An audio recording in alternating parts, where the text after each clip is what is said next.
पाकिस्तानी और इंडियन धड़ाधड़ यूएसए के विजिट वीज़ा अप्लाई किए जा रहे हैं। अब इसकी क्या वजह, इतने सारे लोगों ने एक साथ क्यों यूएसए के विजिट वीज़ा अप्लाई करने स्टार्ट कर दिए हैं, अर्ली अपॉइंटमेंट कैसे बुक होगी, फाइल प्रिपरेशन कैसी होगी, काउंसलर इंटरव्यू में किन चीज़ों का ध्यान रखना है, आज आप लोगों के साथ ये सारी चीज़ें शेयर करने वाला हूँ। आपका अपना शहबाज आपके अपने YouTube channel real moves hub में आप लोगों को खुशामदीद कहता हूँ। इससे पहले कि मैं अपनी वीडियो स्टार्ट करूँ, प्लीज़ मेरे चैनल को लाइक करें, सब्सक्राइब करें, बेल आइकन प्रेस करें।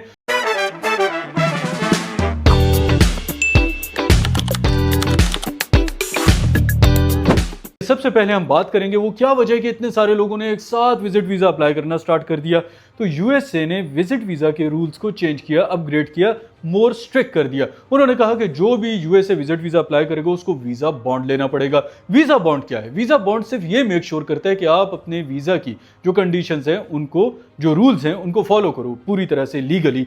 अब जिस तरह लोग वहाँ पे जाते थे वो वहाँ जाके ओवरस्टे करते थे, इसके अलावा वो वहाँ पे इलीगल एक्टिविटीज़ में पड़ जाते थे।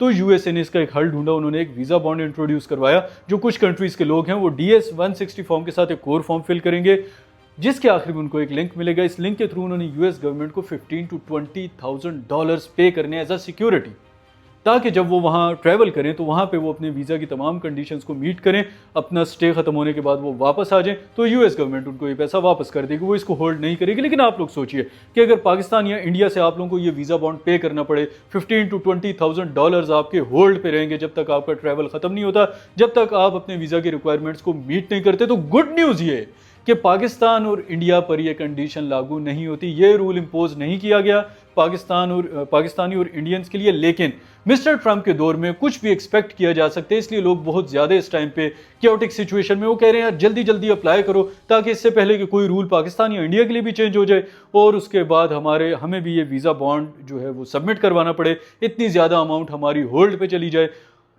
तो इस वजह से ज़्यादा सारे लोग आजकल वीज़ा अप्लाई कर रहे हैं, क्योंकि वो लोग डरे हुए हैं कि इससे पहले कि हम भी इन कंट्रीज़ की लिस्ट में हैं, जिसमें बांग्लादेश है, नेपाल है और बाकी बहुत से कंट्रीज़, लेकिन पाकिस्तान और इंडिया नहीं है।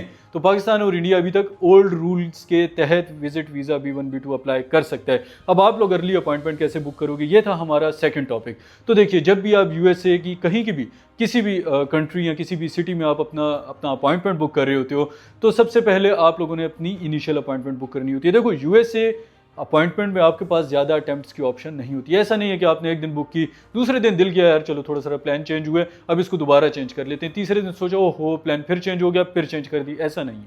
I am the one of the best consultant in UAE and in Pakistan as well. Most of the people, they don't show you anything on screen. They only show you the PDFs, right? So I am the only one who is giving you the accurate information. तो आप लोग ये देखिए कि आप लोगों ने पहले अपनी एक अपॉइंटमेंट बुक करनी है। अपॉइंटमेंट बुक करने के बाद आपने कुछ वेट करना है, क्योंकि बहुत से ऐसे लोग होते हैं जो अपनी अपॉइंटमेंट्स कैंसिल कर रहे होते हैं, बहुत से ऐसे लोग होते हैं जिनके प्लान्स चेंज हो रहे होते हैं। तो जैसे ही अर्ली अपॉइंटमेंट, फॉर एग्जांपल अगर आपने 2027 की अपॉइंटमेंट बुक की हुई है, आई कैन गारंटी यू अगर आपकी नवंबर 2027 की अपॉइंटमेंट निकली, आप उसको बुक कर लें। बिल्कुल इस पर आप कंफ्यूज ना हो, आप उसको फौरन जो है बुक कर लें। जैसे ही new early appointment US consulate को रिसीव होगी, they will share the email with you कि if you want to book an early appointment you can. अभी आप लोगों को मैंने स्क्रीन पे दिखाया कि मैंने उसमें 2 अटेम्प्ट्स में की, तो मेरी 2024 की अपॉइंटमेंट थी, उसको मैं 3 पे ले आया। तो ऐसे भी मेरे पास एक और मेरे क्लाइंट चल रहे हैं जिनकी अपॉइंटमेंट थी 2027 की, और उसको हम लोग Feb 2026 में ले आए। तो ऐसे बहुत सी अपॉइंटमेंट्स मैं बुक करता हूँ। आप लोगों को अगर हेल्प की ज़रूरत हो तो आई एम हेयर। अच्छा, आप देखो यार, फाइल प्रिपरेशन में आप लोगों ने किन चीज़ों का ध्यान रखना होता है।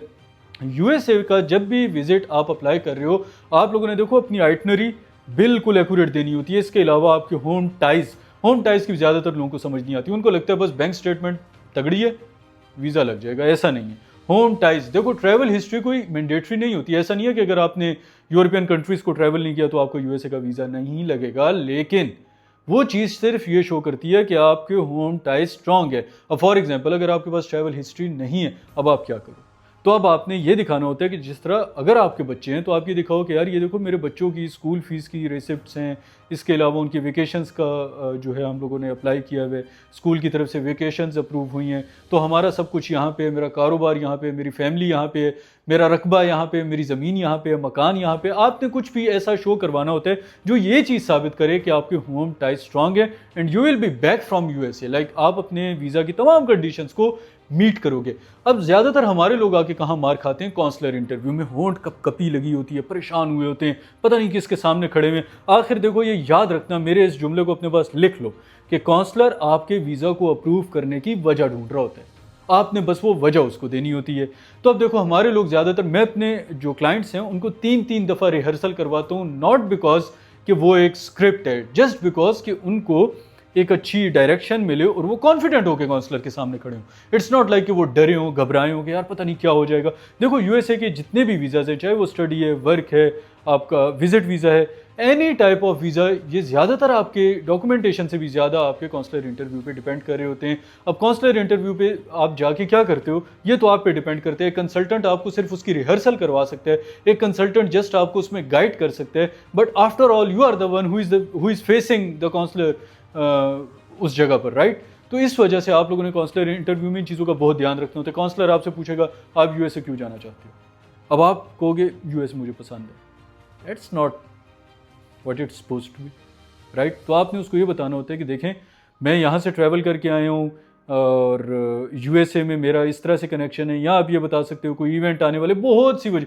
देखिए, मैं अब हर चीज़ उसमें ऐसे शेयर नहीं कर सकता। आप लोग मेरे साथ सेशन बुक कर सकते हो, मैं आप लोगों की प्रोफाइल को एक दफ़ा असेस करके आप लोगों को बता सकता हूँ कि अच्छा which one is the best option for you to answer this type of questions. देखो, कोई भी यहाँ पे जो है वो ऐसा नहीं होता कि वो सुपरमैन हो, राइट। मुझे आपको फाइल बना के देने के लिए आपकी प्रोफाइल का पता होना बहुत ज़्यादा ज़रूरी है। तो इस वजह से इस टाइम पे, जैसे मैंने आप लोगों को बताया कि I am one of the best consultant in Pakistan, in UAE, और आज से पहले मेरे पास हज़ारों सक्सेस स्टोरीज़ हैं। It's not only the visit visas, it's not only the appointments, but business visas, PR, spouse visas, study visas, any type of visa.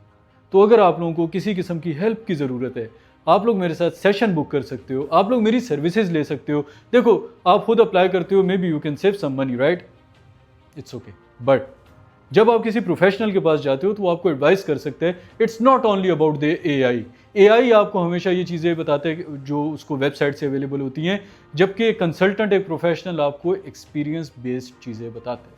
तो इसलिए अगर आप लोगों को मेरी हेल्प की ज़रूरत है, इस टाइम स्क्रीन पे मेरा नंबर चल रहा है, आप लोग मुझे कॉन्टैक्ट कर सकते हैं, आप लोगों की मैं हेल्प कर सकता हूँ आप लोगों की फाइल में, and I will be charging a minimum amount of money.